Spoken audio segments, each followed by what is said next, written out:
Welcome to the Level Up Your Band podcast, episode 2.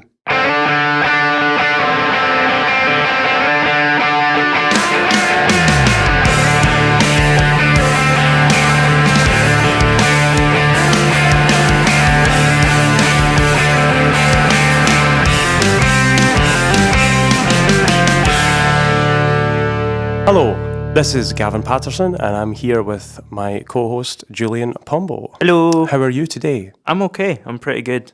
As you can tell from my husky, very deep voice, I have a cold. It's not as bad as it was yesterday, but yeah, it's still pretty nasal and horrible, so I apologize. I think you sound good, man, but that's just me. I'm probably just being nice. You think it sounds... I think you sound great. I think is it quite sexy? I'm not going to say anything. I'm sorry if I cough. I'll try and cough away from the mic. Okay, so today's podcast is going to be about basically outlining everything we're going to talk about in the next few weeks. And I'm going to start with the 5 key things that you have to have in place if you want to have a successful band. And what do we mean by successful? Well, I mean, that's it, isn't it? We touched on this last time, didn't we? It was just like success is just really subjective. Mm-hmm. But in my opinion, success is you go out, you play gigs, and there's people there, and you make enough money that you can do more gigs, and you just have a good time. Yeah. Right? It's not about making, millions and billions or whatever. Billions and billions. Billions and... Yeah, exactly. It would be a nice bonus. Yeah, that's the way to think about it. If you start earning millions, awesome. Don't great. do it for the money. Yeah. If you go in it for the money, just you're in the wrong business.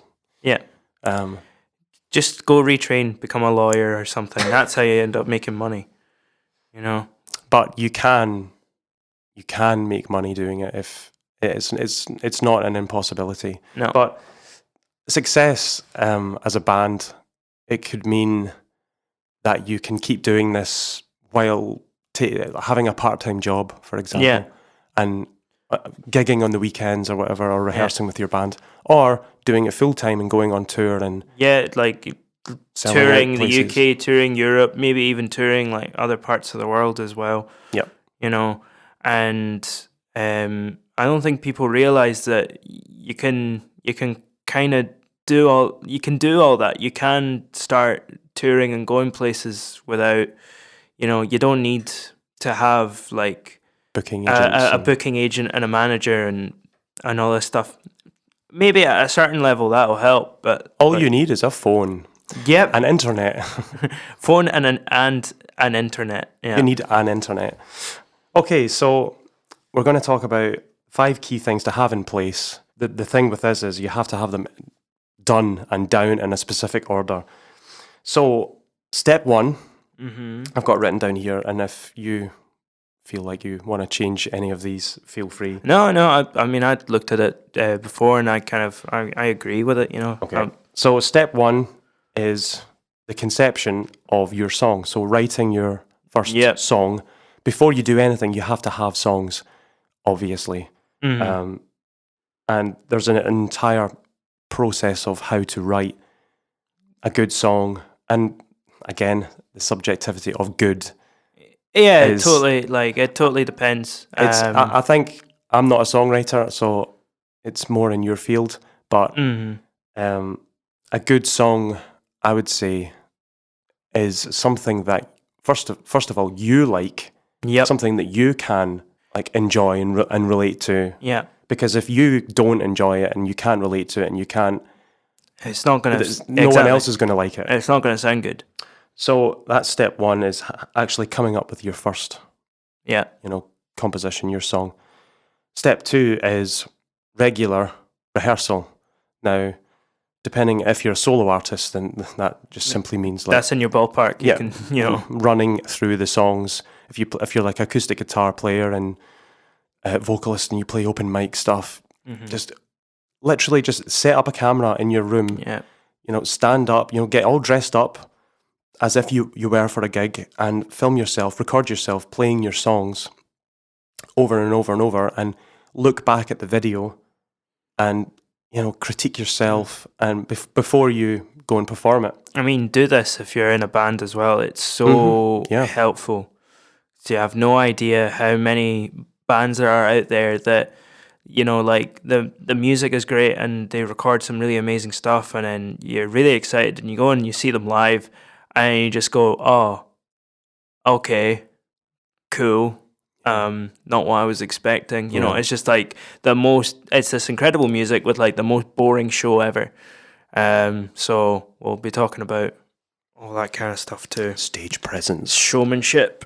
It's so important. And the habit that a lot of bands have of, hey guys, yeah guys, so guys, yeah guys. Yeah. Yeah. Or in-jokes. Band in-jokes are not funny. They are not funny on stage. In-jokes, full stop, are just not funny. Like, it's the worst kind of humour. Sarcasm is better than in-jokes, anyway. Yeah. So step 3 is the performance side. Yeah. So actually physically performing. After you've written your song and you've rehearsed it, performing. Yeah. So I think performing, now step 4 would be recording. I think performing should come before recording. Yeah, totally. Because there's only so much rehearsal you can do. I think the best rehearsal is actually playing it live. Like, I mean, it depends on what you're doing. I'm kind of breaking this is, it's not hard set rules. Like, this is what we've thought about this, and if we were to do any kind of project, we would do it like this. But I'm involved in a project right now with my little sister, and we're recording all the songs first. Yep. We're writing them and recording them all. Don't try this at home. Yeah. And it's sounding really good. It sounds good. It's more of a way of like, the thought process behind it was to sort of like archive all these songs, so then we can send them out to band members or potential band members, audition them, and then we have a thing that we've got, and they've got a reference point that they can practice to. That's kind of where we've sort of approached from it. It could work. We'll update you.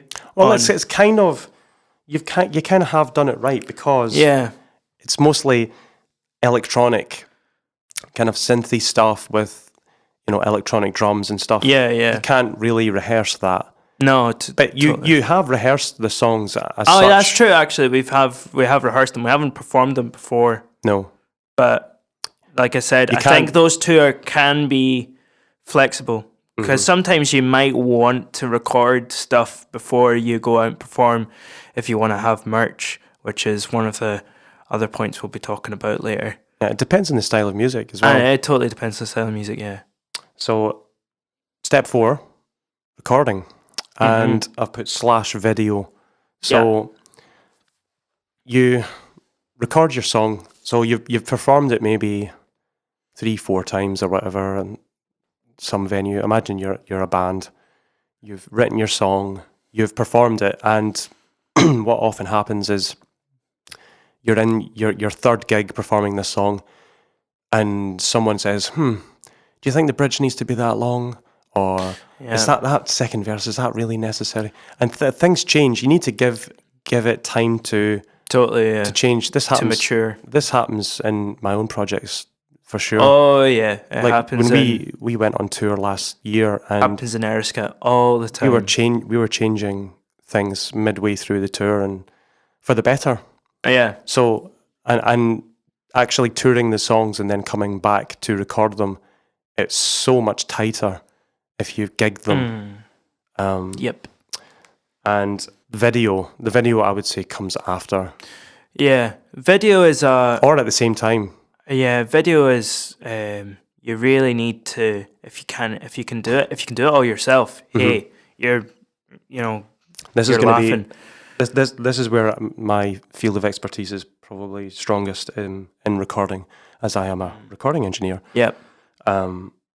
I've got quite a lot to say about recording. That'll be in however many weeks' time when we talk about that. But I can touch on it a little bit, but the way things are going at the moment with bands is a lot of bands now are, every time they release a song, there's a video attached to it, and it's actually not as hard as you think it is. There are bands out there that have gone absolutely viral, are getting 1 million views per video, and they're releasing a video a week. Yeah, totally. And it's literally just a DSLR camera set up in a room, recorded live with some overdubs. Well, that's the thing, isn't it? Like, video is king right now. Yeah, video is such a the days it's of king in everything. Like if you think about like all the types of genres we've got now when it comes to things like YouTube. You've got gaming channels and channels for all sorts of things. Like you can find a video for everything, and music videos are like the first thing that comes to mind is bands like Wolfpack, for example, who, that's how I found out about them. Was like I didn't go on Spotify and they came up. I was on YouTube and I saw this thing called Wolfpack and a tune, and I was like, oh, let's look at it. And first 5 seconds I was like, oh, this video is pretty rad. And then the second thing that came to mind was like, oh, the music's pretty good too. So video is important if you can do it. The band that springs to mind for me is Postmodern Jukebox. Oh yeah. So they take modern-ish songs and then play them in a sort of 1920s jazz kind of feel. It depends. Like they do, like some of them they like. One of my favorite ones is what's the Avicii song? Wake Me Up. Wake Me Up. Yeah. But it's done in like a mariachi style, and it sounds great. Yeah, I really enjoy that one. But yeah, they do stuff like that. So like they'll play like, I don't know, Toxic by Britney Spears in like a 1930s, 1940s style, like it's super big popular. band. Like it's good, and actually the videos are really, really simple. They've just like the really early ones are just a camera set up, everybody's looking straight on. It's a pretty cool room. I mean, you've got like rugs and fancy lights and stuff. It's really cheap stuff you can get in IKEA. If you know someone in your band who has a cool room. I mean, never mind IKEA, just go to a charity shop and you can get the weirdest stuff. Yeah. That's it. It's like it's all about things that are eye-catching, Yeah. And what's the last thing? Because we kind of touched on it a little bit there as well. The last one is marketing. So there's lots of marketing options out there. Yeah. And to be honest, the best way to market your stuff is with a video. You have also all sorts of things, like you've probably seen Facebook adverts and Instagram adverts for things, and while they do work, they're not as specific and they can never be as well targeted as a video, because a video you get what you see, is right there. Like if you're making an advert for, you want to sell coffee beans, a Facebook ad, you would make a Facebook ad targeting people who drink coffee. So Facebook will target people who maybe like pictures Costa of coffee or Costa. Yeah, and the algorithm has everyone who is on Facebook or Instagram has a algorithm profile, like a fingerprint. A fingerprint, almost. A digital fingerprint. Yeah. And that information is then sold to marketers, people who will try to sell you things based on what your algorithm says you like. For example, right, for me, just to give you a bit of an insight onto my digital fingerprint. Oh no! It's always really funny. All I seem to get is either Toman ads, Fender ads. Recently I've started getting keyboard ads because I've been looking at synths and keyboards, and Nintendo Switch video game trailers. That's it.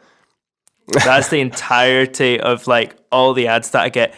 Occasionally Facebook tries to be clever and goes, so and so is between the age range of like 18 and 30 or whatever, and they're most likely to bet, maybe, I don't know. So I occasionally get like the odd like poker and betting app ad, and I'm like, oh, who doesn't?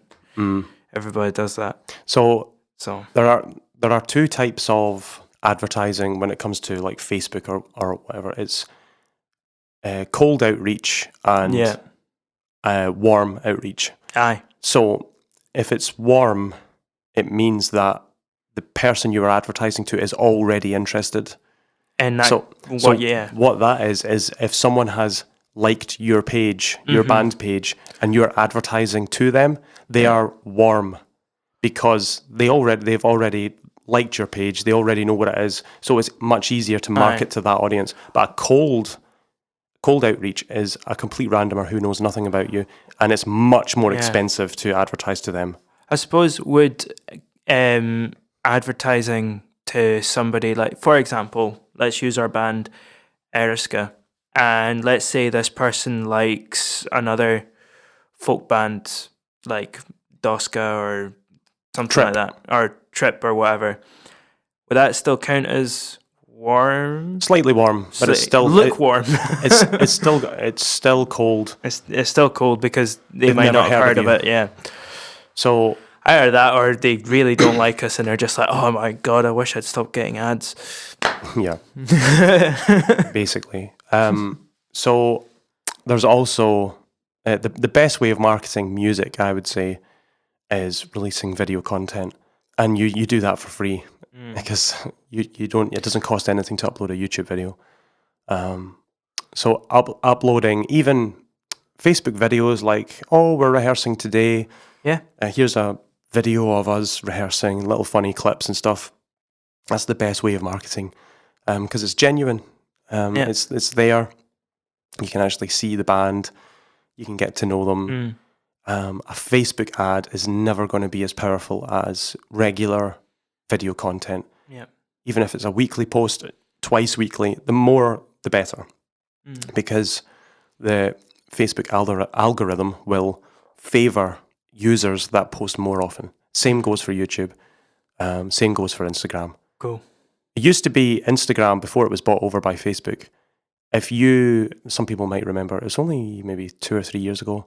Yeah. When you logged into Instagram, you would see every single post of all of the pages that you liked. Yeah. Whereas now, you don't, because Facebook took over and have managed to monetize your views, basically. So if you are a page and you want your followers to see your stuff, you have to pay Instagram to share your stuff to people's news feeds. I don't know what Instagram's news feed is. It a news feed? Facebook's news feed. I don't know what you call that. I don't know what you call it. I have no idea. We're just boomers over here. Don't know what we're talking about. I'm joking. Okay. No, we're millennials actually. Yeah. I mean, yeah. A millennial with a terrible cold. Like I said, marketing, you can spend an awful lot of money. Yeah. And get absolutely nowhere, especially if it's cold outreach. Yeah. But the thing about we were talking about your digital fingerprint. Did you know that if you visit a website, any website, can be Top Man or something, right? Your digital fingerprint goes with you, and Top Man will imprint on your digital fingerprint. So when you log into Facebook, you will get Top Man ads. Wow. Based on... Actually, yeah, I've noticed that. Yeah. Mm-hmm. So that is called a Facebook pixel.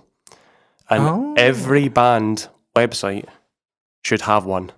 So if someone lands on your website, your band, say your band has a website, www.yourband.com, you say some random person ends up watching one of your videos on YouTube, and then click the link below to visit our website, and you can see our merch, listen to our stuff, get redirected to Spotify.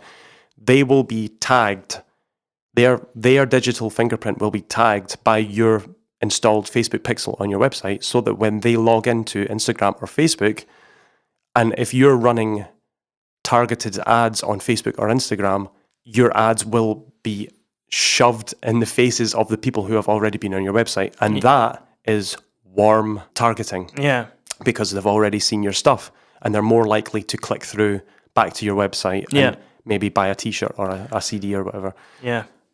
It's a scary world, but it's what we have. It's worth knowing because there's a lot of people who have websites and don't realize that these things exist. Yep. And if you're going to do ads, you should do like targeted ads, very specific. If the broader your ad, the worse it is, and the more money you have to spend on it. Yeah. But again, that's for another episode. We'll go much deeper into that. We'll go much deeper. So the entire structure of this 5-step outline is I've kind of taken inspiration from Maslow's hierarchy of needs. Have you ever heard of Maslow's hierarchy we of touched on it, I think, when I did higher psychology. Yeah. When I was in school and totally failed it, but it came up and I remembered it. And did a little bit when I was doing my. Yep. So basically, what the principle is, it's a principle in psychology. Mm-hmm. I'm guessing invented by a man called Maslow. Yes. Just a guess. So picture in your mind a triangle, and this triangle is cut into 5 sections. The largest section being at the bottom, the next one, and then the next one, and then the 2 at the top. And at the bottom of Maslow's hierarchy of needs, you have physiological needs. Things like air, water, food, shelter, sleep, clothing, and reproduction. Hey.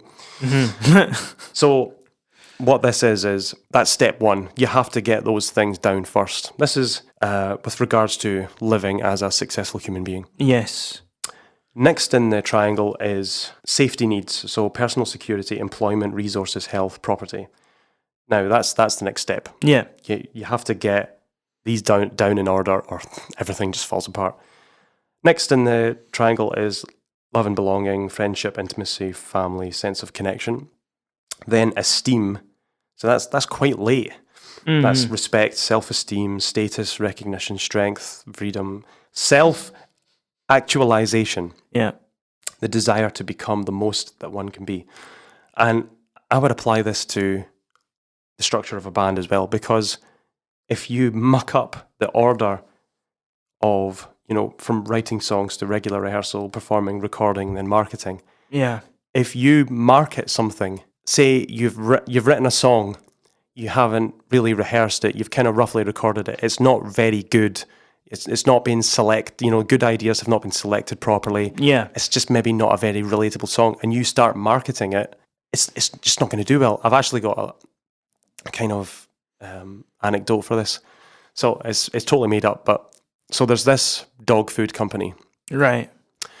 So they make dog food and they sell it. Okay, that's the start. So they're having this board meeting. Uh-huh.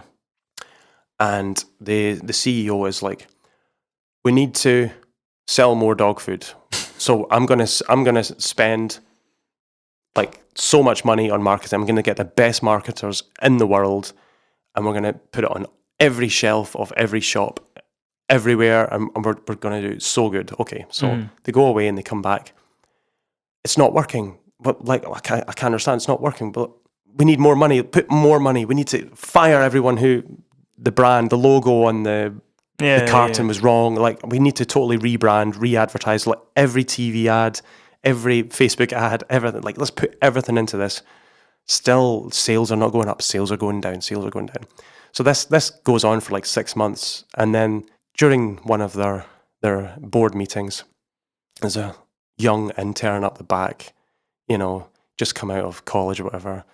And he raises his hand and he's like, hi, I think I know what the problem is. The dogs don't like it. So basically, the dogs don't actually like the product. You can market anything as to the nth degree, but if it's no good, totally, it doesn't matter. Yeah. So that's why you can't mess this up. You have to get a good testing, product. Man. Yeah, that's why you gig. It's product testing. Crowd reaction is quite important. Now we're not saying go out and like, you need to write music that's true to yourself, because that will come with, of course, self-actualization. Don't go out and write music that that pleases everybody. So that's not how you please everybody, because you're never going to please everybody. Yeah. Ever, right? But yeah, like if people turn up and nobody likes it, then yeah, that's part of it. Yeah, so I think that pretty much wraps up that. So we're going to start breaking down each of these sections over the following weeks. Yep. And go into a lot greater detail. So the first step we're going to talk about is songwriting. Now, I am pretty ignorant when it comes to songwriting. It's okay. So I'm going to let my pal Julian train I'll try me. my best. I know. I'll be your Padawan. I know a few things, and he's a things very like good that. songwriter. He's excellent, really good. Yeah. So next week we're going to talk about the process of songwriting. Yep. So we shall see you next time. Bye. Bye.